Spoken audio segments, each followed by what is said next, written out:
Hey there, Tom here.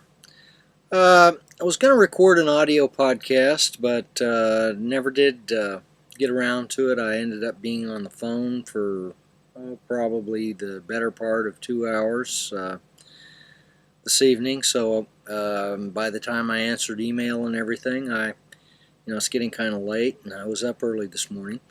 And I also wanted to kind of show you this light that I was talking about in my last audio podcast. I still haven't figured out exactly where I'm going to be putting the thing to get the light just right, or how I'm going to handle that, but you can kind of see the structure of the thing. See, this is the base, and then it's got a switch down here. You can see the switch, one way it's right now it's 30 LEDs. There it's turned off. There you can really kind of see it a little better. You can see the LEDs, and then I'm going to back it away. And then that's the 10 LED mode. So 10 of those LEDs are actually turned on, although it's kind of hard to tell. And then that's the brighter mode. But I still have to decide exactly sort of where to hang that thing. Whoops, what happened? Whoops, I turned it off. I bumped the switch. I need to decide exactly where to hang that thing, and it's kind of a neat thing. It came with an AC adapter as well as a 12-volt adapter. Let me see if that's a little bit better. I may need to get a bit, like a white piece of paper or something to maybe bounce it off of, because if you aim it directly, it is kind of harsh a little bit. But so I'll have to work on that because it does get kind of tiresome, kind of holding it up there.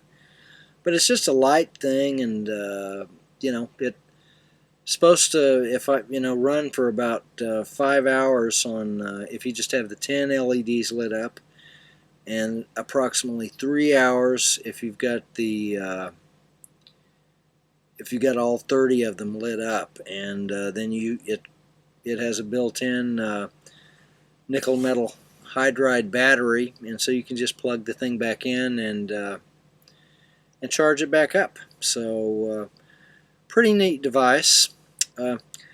So anyway, I unloaded this morning. Got unloaded pretty quick at Mechanicsburg, Pennsylvania, and then I spent a good portion of the day sitting, and they finally sent me on a load that I picked up at the New Kingstown yard, which is right there, just right outside of Carlisle, just a few miles from where I unloaded at.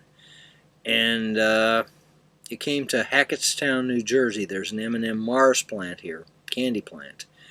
And so I ran out of hours after I got there. I'm picking a load up there at the M&M Mars plant that is going to Manteno, Illinois, which is about 50 miles south of Chicago. And I'm hoping that they'll get me a load going home so I can stop by the house for probably about 3 days, take about 3 days off, and then I'll be ready to go again. And then in the later part of September, of course, I want to take the vacation time and go to the Chris Marquardt photography seminar in Fort Collins, Colorado, as well as attend the Portable Media Expo out there in Ontario, California. So, but in any case, I'm kind of here at Hackettstown, New Jersey this evening, and I gotta say, I hate coming. I don't know, I just dislike coming to New Jersey. I don't say I hate it, but I certainly don't like it. It seems like, it's just almost like really a backwoods. The road system out here tends to be pretty rough, and then you've got you get off of the freeway, and you've got some really squirrely little 2-lane roads. They've really got a poor road system, considering that this is so close to New York City. It's just unbelievable that the road system out here is so poor. It's outrageous. So, but of course, there's no space over at that M&M Mars plant. So there's this place that does trailer washouts, and they also store trailers for them and for some other trucking companies. And so that's where I'm at. They said, yeah, you can park here, no problem. So I've got my truck parked here, and I'll bobtail back over to the M&M Mars plant in the morning once I get up, and pick up the load that's going to Manteno, Illinois. So, of course, this is only like 20 miles in New Jersey, and so it's going to be pretty easy to get out. Hackettstown is just a few miles south of I-80, so I just go right up I-80 or up to I-80, and then it's about 19 or 20 miles out, and I cross into Pennsylvania. So, it's a little bit better. Gets a little better once you get out of New Jersey, but yeah, I hate it's just. Of course, I had to come in on 78, and if you've ever been on Interstate 78, of course, it's mostly in Pennsylvania. That is like the most backwoods way to get into, and you're talking major city, New York City. That's the way you come in. Like if you're coming on I-80, or from Harrisburg, you end up going on 78, and it's just. I don't know. Not I-80. If you're coming on I-70, or you're coming from the Harrisburg area. Now, if you're on I-80, then you just obviously stay on I-80, and that's a little bit different story. It's a little bit better road, but 78 has got to be one of the worst interstates in the entire country. It's just, of course, it was built many years ago, and it's rough, and they didn't cut the hills down very much.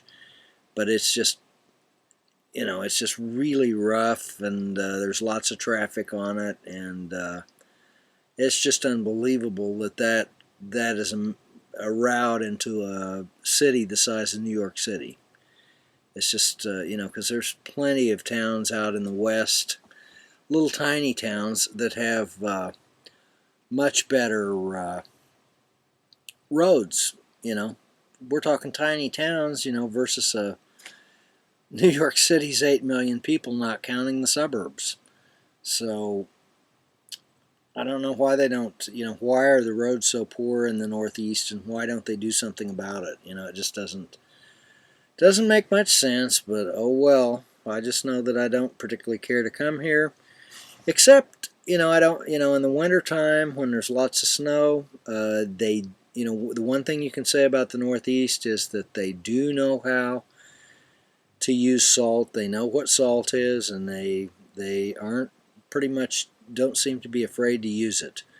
And so that's the only good part about it. But the roads out here are pretty atrocious, and there aren't very, and the trucks stop parking. You've heard me complain about that too. There's been a kind of a lack of truck stop parking out in this part of the world for a long time, and it just never seems to get better, regardless of how many people talk about it. They've been talking about how they're going to try to do something about the problem. Well, nothing ever gets done.